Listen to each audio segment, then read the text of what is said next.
Hala ka mga kababayan, naglabasan na po ang taong bayan at ito nga nag-ipon-ipon sila dito sa Robinsons mga kababayan. So ito sana yung pangatlo nilang araw na rally sa EDSA Monument, pero dahil pinagbawalan sila mga kababayan, ngunit walang nakapigil at dito sila nag-ingay sa harap ng EDSA Shrine mga kababayan.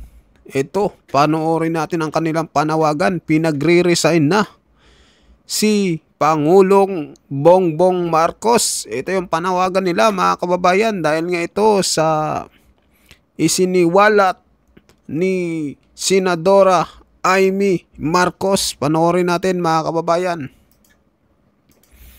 Alisoy! Tulong! Asenta! Kresen!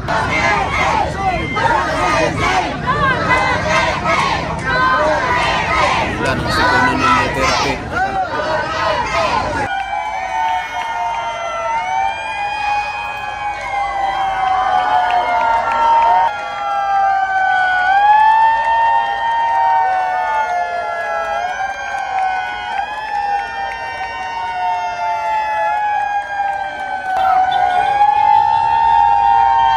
Kahit malayo, kahit mahirap ang bulsa namin, at dito kami para magkiisa!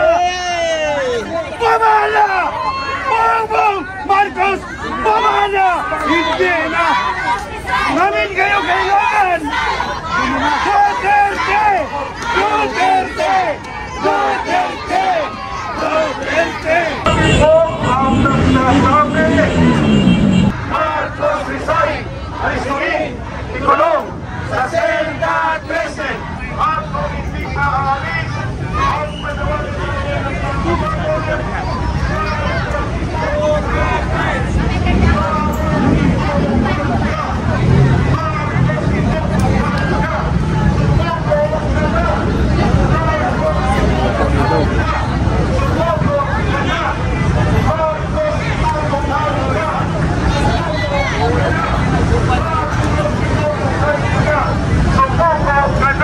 parang natatakot na kayo magsalita ng word of talk.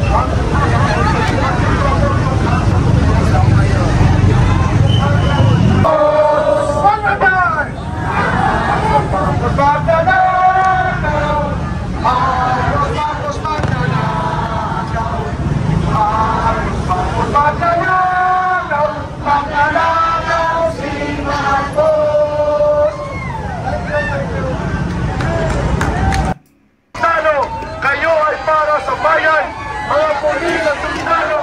Kayo ay para sa bayan, mga pulis at sundalo. Kayo ay para sa bayan, mga pulis at sundalo. Kayo ay para sa bayan, mga pulis at sundalo. Kayo ay para sa bayan.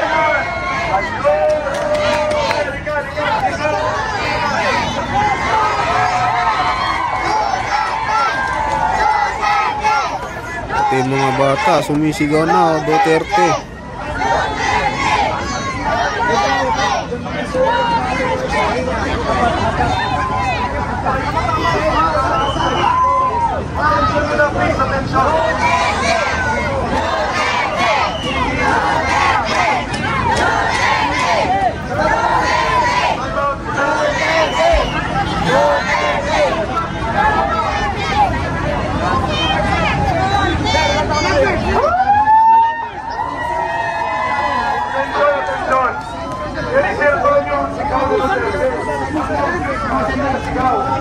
Huwag mo po siya, hold ko lang.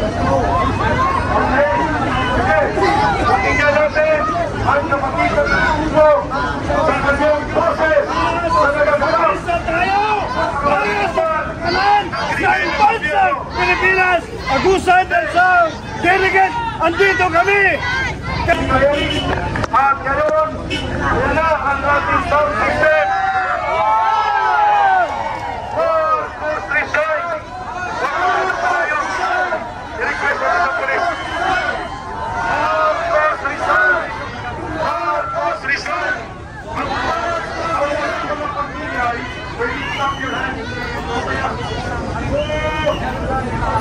Para marinig ni Marcos na wala na siyang karapatan pang mananatili bilang presidente.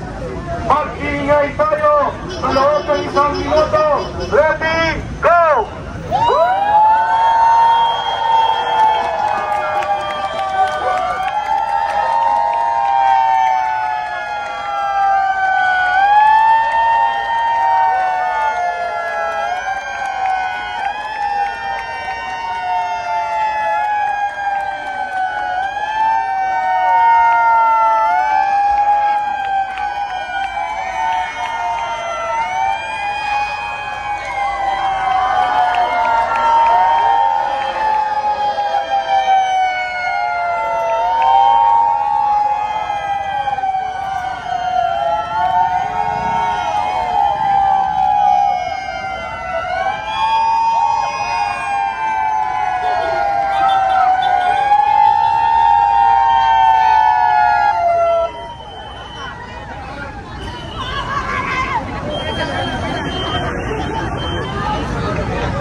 Karamdaman sa iyong isipan, at dahil ikaw ay may karamdaman sa iyong isipan, hindi ka nararapat manungkulan dito sa ating pamahalaan.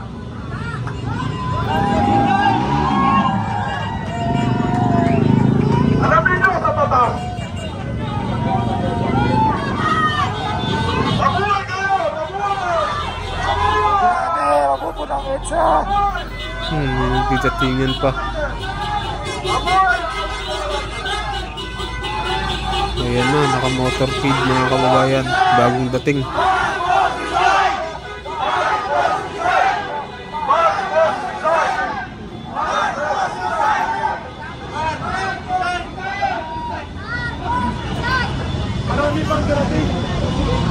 Yan pong revelasyon ni Senator Amy Marcos ay tinitingnan ko na parang isang hydrogen bomb.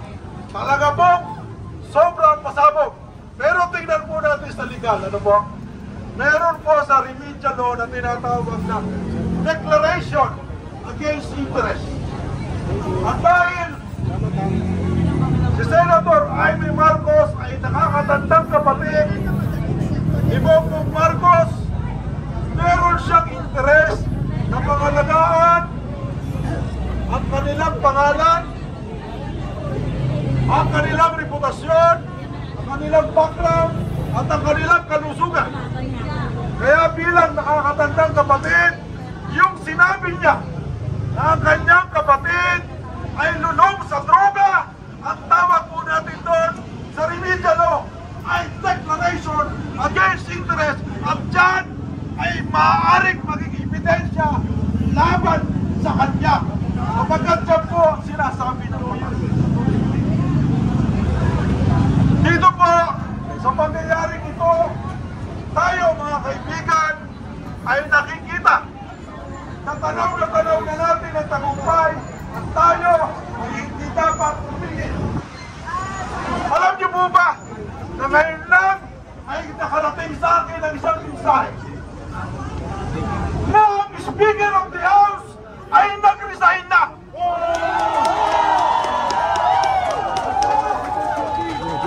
OGD nag-resign na?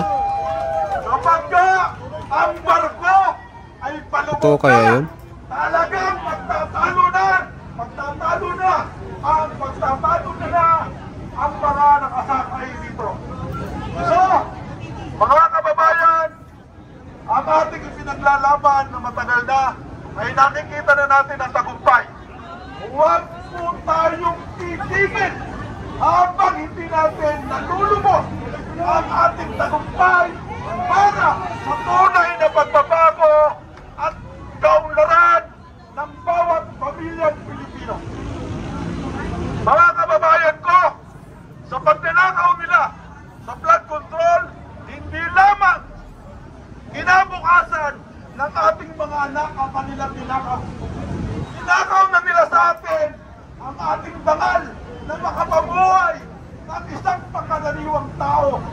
Narito po ang aking mga kababayan sa lusog ng Muntinlupa, at karamihan sa kanila ay nabibilang ng maraming taga-lusog ng Muntinlupa na ang mga Lord ay